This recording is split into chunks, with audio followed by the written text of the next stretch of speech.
Hey guys, this is Pete Tiger and welcome back to the another episode of New Avengers। और आज के इस new Avengers के episode के अंदर हम देखने वाले हैं हाउस ऑफ एम की story.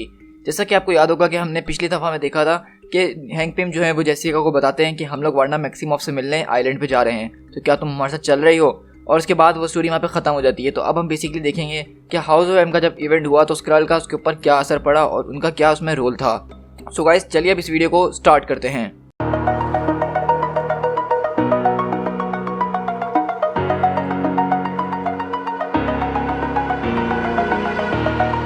Over the edge, feel like I'm floating through the air. The pain I felt is paid for, all is said and done. Oh, I am restricted, fixed upon the web. I need to kick the habit that my mind is breathing in. Break out, I've got to see. My life holding all of it closely. I played it innocent, a feel of discontent. I'm finally facing it all, fearless.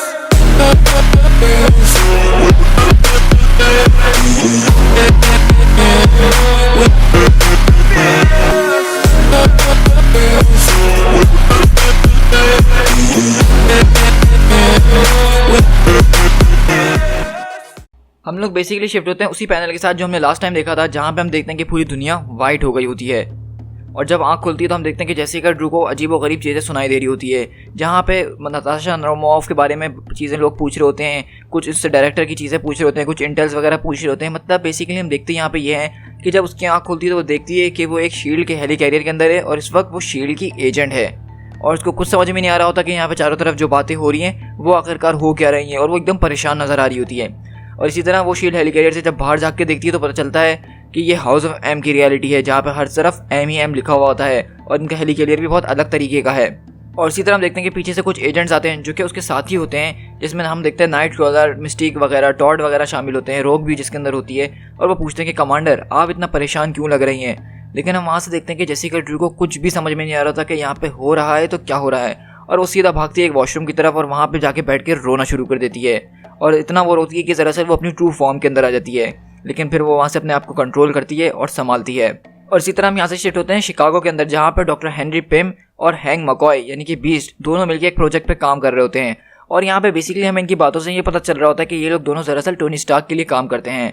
लेकिन यहाँ पे ये बातें जो इनकी ये ज़रूरी नहीं है, बल्कि यहाँ पे ये ज़रूरी है कि हम देखते हैं कि हैंक पिम को ये चीज़ें याद आ रही होती हैं कि किस तरह से वो लोग अभी थोड़ी देर पहले मीटिंग में थे एवेंजर्स के साथ, और किस तरह जेसिका ड्रू जो है वो उनकी क्वीन है और ये स्क्रल का एक आदमी है, और किस तरह उसको स्क्रल के लोगों ने बनाया था। मतलब हैंक पिम भी जो है, क्योंकि वो एक स्क्रल है तो उनके दिमाग में भी सारी बातें आ रही हैं कि ये इल्यूजन है, ये सब कुछ असल नहीं है। और वो जो है दूसरे हैंक मकॉय की बातों को सुन रहे होते हैं, लेकिन उसको कोई जवाब नहीं दे रहे होते। और वो परेशान हो जाता है और पूछता है कि तुम्हें क्या हो गया है, क्या तुम्हारे साथ कोई मसला वसला हुआ है तो बताओ कि हम लोग लंच पे एक साथ चलते हैं, वहाँ डिस्कस करते हैं। लेकिन हेनरी पिम भी देखते हैं कि वो भी यहाँ से रोते हुए बाहर निकलते हैं और पागलों की तरह रोड पे भागना शुरू कर देते हैं। लेकिन इतनी देर में हम देखते हैं कि वहाँ पे जेसिका ड्रू आती है और उसको उठाते हुए अपने साथ ऊपर ले जाती है, और एक बिल्डिंग में जाने के बाद बोलती है उसका मुँह पकड़ते हुए कि बस खामोश हो जाओ, घबराने की ज़रूरत नहीं है, होल्ड इट टुगेदर। मैं तुम्हारी क्वीन हूँ और तुम्हें मेरी बात सुननी होगी। तुम्हारा नाम क्रेटिनॉल है, तुम्हारा नाम क्रेटिनॉल है, कहो अपने मुँह से कहो ये बात, मैं तुम्हारी क्वीन हूँ, मेरा नाम विरान के है। इस वक्त हम लोग एक अलायंस के अंदर हैं और तुम्हें अपना नाम कहना ही होगा।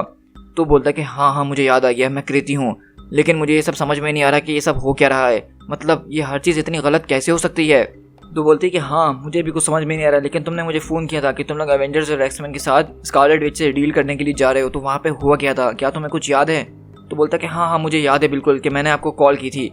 तो बोलती कि मुझे कुछ याद नहीं आ रहा सही से, हम स्कारलेट विच के पास गए तो थे, लेकिन अचानक पूरी दुनिया वाइट हो गई थी।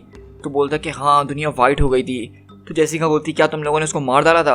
तो बोलता कि नहीं ऐसा तो हो ही नहीं सकता, हम जिनोशा ज़रूर गए थे उससे मिलने के लिए, लेकिन वो वहाँ पे थी ही नहीं, वो हमें कभी वहाँ पे मिली ही नहीं थी। ओ माय गॉड, ये सब उसने किया है। तो हैंक पिम बोलता कि ये ऐसा कैसे कर सकती है, वो इतनी पावरफुल नहीं है, वो कोई खुदा नहीं है, वो कोई गॉड नहीं है। तो जेसिका बोलती है कि वो इतनी ज़्यादा पावरफुल है और इसी वजह से वो हमारी लिस्ट के अंदर मौजूद थी, और यही सबसे बड़ी ख़तरनाक चीज़ थी जिससे हमें डर था, और इसी चीज़ों की वजह से हम इस प्लेनेट के ऊपर डायरेक्ट अटैक नहीं कर सकते थे, और इसी वजह से हम लोग जो है छुप के फिर रहे हैं और हम अपने इस तरह की प्लान्स फॉलो कर रहे हैं। तो हैंक पिम बोलते हैं लेकिन ये सारी बात तो ठीक है, अगर ये सारी केओस इतनी मची हुई है इस दुनिया के अंदर तो कोई और जो है इसके ऊपर रिएक्ट क्यों नहीं कर रहा, उसको क्यों नहीं पता चल पा रहा, और सिर्फ हमें क्यों पता चल पा रहा है, ये क्या उन लोग को इस बारे में नहीं पता है। तो वहाँ पे जेसिका बोलती है जरा इनकी तरफ देखो, ये लोग सब यहाँ पे कितने खुश हैं, इन सबको वांडा मैक्सिमम ने वो दे दिया जिसको इनकी चाहत थी, इसीलिए ये उसकी किसी चीज़ के ऊपर इल्यूजन के ऊपर ऑब्जेक्ट नहीं कर रहे हैं। तो हेनरी पिम अपना सर पकड़ते हुए बोलते हैं सर यहाँ पे देखो कि यहाँ पे कितने सारे म्यूटेंट्स हैं, स्क्रल आर्माडा कभी भी इनके खिलाफ जीत ही नहीं सकता है, ये तो बिल्कुल उसका ऑपोजिट है जिस काम के लिए हमें यहाँ पे भेजा गया था। अब तो म्यूटेंट्स इस दुनिया में और ज़्यादा बढ़ चुके हैं, हम कभी भी ये जंग इस तरह नहीं जीत सकते हैं मैम। तो जेसिका बोलती है देखो मेरी बात सुनो, मैंने खुद अपनी आंखों से देखा है कि वुल्वरीन यानी लोगन जो है उसको भी इस इल्यूजन के आर पार नजर आ रहा था, उसको जो है हंट करने के लिए हमारे कुछ एजेंट्स भेजे गए हैं और मैं जल्द से जल्द उस तक पहुंच जाऊंगी। और इसका मतलब ये है कि सिर्फ हम ही नहीं है जिसको इस इल्यूजन के बारे में पता है, इस इल्यूजन के बीच में कुछ क्रैक्स हैं और वो क्रैक्स हम हैं। और बोलती कि जब ये सारी चीज़ें सही होंगी तो हम इसमें नाम लगाएंगे म्यूटेंट्स के ऊपर कि ये सब म्यूटेंट्स ने करा था, और इस तरह से ये दुनिया से म्यूटेंट के खिलाफ आ जाएगी और उनके खिलाफ सख्त से सख्त एक्शन लेगी। म्यूटेंट्स को जो है इम्प्रिजन कर दिया जाएगा और उनकी तादाद बहुत कम हो जाएगी। स्कारलेट विच को इस काम के लिए एग्जीक्यूट कर दिया जाएगा और उसके बाद हमारे पास वो टाइम होगा जिसका हमने इंतजार किया था। और इस तरह जेसिका उसको बोलती कि तुम्हें घबराने की ज़रूरत नहीं है, तुम अपनी नॉर्मल रूटीन को फॉलो करो और इसमें ज़्यादा घबराओ नहीं। तो हैंक पिम बोलते हैं कि मैं आपकी तरफ देख सकता हूँ क्वीन, कि आप अभी भी कितनी ज़्यादा ऑप्टिमिस्टिक लग रही हैं, जबकि मेरा तो दिमाग बिल्कुल चल नहीं रहा है। तो क्वीन बोलती क्योंकि ये मुझे होना ही होगा, क्योंकि मैं अपने वर्ड्स के ऊपर बिलीव करती हूँ, मेरे पास एक जॉब है और वो क्लियर है, मुझे उसको करना ही होगा। तो हेनरी बोलता है कि किस तरह की जॉब। तो बोलती है कि मुझे ऑर्डर्स मिले कि वांडा मैक्सिमॉफ को ढूंढो और उसका दिमाग उड़ा दो। तो हेनरी पिम बोलता है कि इसमें कौन सी बड़ी बात है, वो जिनोशा के अंदर है, अब ये कोई राज नहीं रहा। तो जेसिका बोलती है कि फिर ठीक है, मुझे जैसे ही अपना मौका मिलेगा मैं उसको ख़त्म कर दूंगी। हेनरी पिम बोलता है कि हम दोनों साथ चलेंगे। तो जेसिका बोलती है कि नहीं, ऐसा नहीं हो सकता, तुम यहीं पर रहो और तुम कुछ भी नहीं करोगे, इस ऑपरेशन को मैं टेक ओवर कर रही हूँ और मैं सब कुछ ठीक करके ही रहूँगी। तो हेनरी पिम बोलते हैं कि ये बताओ कि तुम जिनोशा पहुँचोगी कैसे। तो स्पाइडर वुमन बोलती है कि मैं अपने लिए एक राइड ढूंढ ही लूँगी, क्योंकि मुझे पूरा यकीन है कि सिर्फ मैं ही नहीं हूँ जो कि उस स्कारलेट विच को मारना चाहते हैं। और इसी तरह बेसिकली हम उस हाउस ऑफ वाली फाइट के अंदर शिफ्ट होते हैं जो कि जिनोशा के आइलैंड पे लड़ी गई थी, जिसमें वुल्वरीन के साथ कुछ और म्यूटेंट्स, कुछ और सुपर हीरोज़ मौजूद थे जिनको इस इल्यूजन के बारे में पता चल गया था। और बेसिकली स्पाइडर वुमन भी जो है इन लोगों के साथ यहाँ पे आई होती है, अगर आपको याद हो। और इसी तरह हम देखते हैं कि इसी फाइट के बीच में से स्पाइडर वुमन अपना मौका निकालती है और पहुँचती है वांडा मैक्सिमॉफ के क्वार्टर की तरफ, जहाँ पे वो देखती है कि पहले से डॉक्टर स्ट्रेंज उससे बातें कर रहे होते हैं। और ये सारी चीज़ें हम बिल्कुल हाउस ऑफ एम के एपिसोड्स में देख चुके हैं। और वहीं पे हम देखते हैं कि हॉकाई उसके सामने आके खड़ा हुआ था उसको मारने के लिए, और बोलता है कि तुमने मेरे साथ ऐसा क्यों करा वांडा, तुमने मेरे साथ ऐसा क्यों करा, हम लोग दोस्त हुआ करते थे, हम लोग टीममेट्स हुआ करते थे, मैं तुमसे सच में प्यार करता था, मैं तुम्हारे लिए मर सकता था। लेकिन अगले पल हम देखते हैं कि वांडा जो है उसको अपने एक हाथ के इशारे पे दोबारा से इस एग्जिस्टेंस से मिटा देती है। और जेसिका ड्रू देख के एकदम हैरत में रह जाती है कि ये कैसे हो सकता है। और यहीं से दूसरे पल हम वही मूवमेंट देखते हैं जो हमें पहले दिखाई गई थी हाउस ऑफ एम के मूवमेंट में, कि वहाँ पर वांडा मैक्सिमॉफ आती है उससे में मैग्नीटो के सामने और बोलती है कि नो मोर म्यूटेंट्स। और इसी तरह ये दुनिया जो है दोबारा एक तरह से वाइट हो जाती है। और इसी तरह यहाँ पे हम स्क्रल की खुफिया मीटिंग में शिफ्ट होते हैं, जहाँ पे ये लोग अक्सर अपनी मीटिंग्स वगैरह रखा करते हैं। और आज ये लोग इस हाउस ऑफ एम के इवेंट के बाद की कहानी को डिस्कस कर रहे हैं कि इसमें ये सब कुछ हुआ था तो क्या हुआ था। तो वहाँ पे उसके एजेंट्स बता रहे होते हैं कि हम लोग जो है एक फुल स्केल इन्वेजन अब इस प्लेनेट के ऊपर ला सकते हैं, क्योंकि म्यूटेंट की पॉपुलेशन जो थी वो सबसे बड़ा खतरा था हमारे लिए, इसी वजह से हम यहाँ पे डायरेक्ट अटैक नहीं कर सकते थे। लेकिन अब इनकी पॉपुलेशन ख़त्म हो के जो कभी लाखों करोड़ों हुआ करते थे अब सिर्फ कुछ हज़ारों रह गई है, कुछ 100 रह गई है। तो हेनरी पिम बोलता है कि तुम्हें इस बारे में कैसे पता है इतना। तो जारविस बोलता है कि टोनी स्टार्क के पास उनकी इंटेल है, उसके पास हर एक म्यूटेंट नाम के साथ मौजूद है जिसके पास पावर्स हैं। ह्यूमंस जो है इसको कवर अप करने की कोशिश कर रहे हैं, वो नहीं चाहते कि मीडिया में ये बात चले कि म्यूटेंट्स अब ख़त्म हो चुके हैं। तो हेनरी पिम बोलते हैं कि ये प्लेस सच में एक मैडनेस है। तो वो एजेंट्स भी बोलते हैं कि सच में इस जगह में बहुत पागलपन है, हमने कभी सोचा नहीं था कि ये ह्यूमंस इतने पागल हो सकते हैं, लेकिन जब हम इन ह्यूमंस को टेक ओवर करेंगे तो उसमें और भी ज़्यादा मज़ा आएगा, क्योंकि उनको हमारी ज़रूरत है। वहीं पे हैंक पिम बोलते हैं कि अगर इस तरह का एक और इवेंट हुआ तो हम लोग इस एग्जिस्टेंस से मिट सकते हैं, मतलब डेथ और रिजरेक्शन। ऐसा लग रहा है कि डेथ इन लोगों के लिए कुछ मायने नहीं रखती है, ज़िंदगी की एक कीमत होती है, मौत की एक कीमत होती है और इसी के लिए लोग लड़ते हैं। लेकिन ये सब मैडनेस है, इनके बीच मौत और ज़िंदगी का कॉन्सेप्ट है ही नहीं, ये जब चाहे मर सकते हैं, जब चाहे रिजरेक्ट हो सकते हैं, ये मैडनेस है, मैडनेस। लेकिन वहाँ पे जेसिका ड्रू कुछ बोल नहीं रही होती और वो रो रही होती है।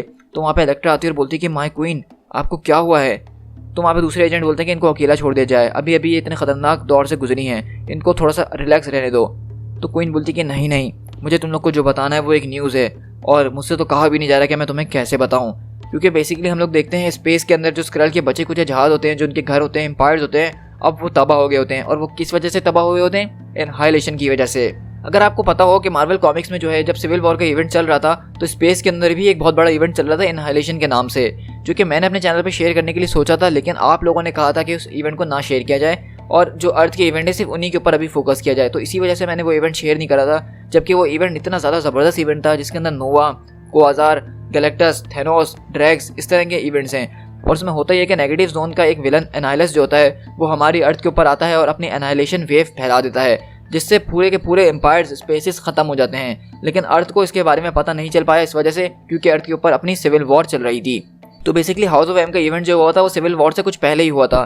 तो इसलिए यहाँ पे इनकी जो क्वीन वीरान की वो बताती है कि इनहेलेशन वेव की वजह से उनके पूरे एम्पायर की धज्जियाँ उड़ चुकी हैं, और वो बोलती कि ये हमारी किताबों में लिखा गया था, ये सारी चीज़ें हमारी उसमें लिखी गई थी कि एक वेव आएगी और ये सब मिटा देगी, और ये सच हो गया।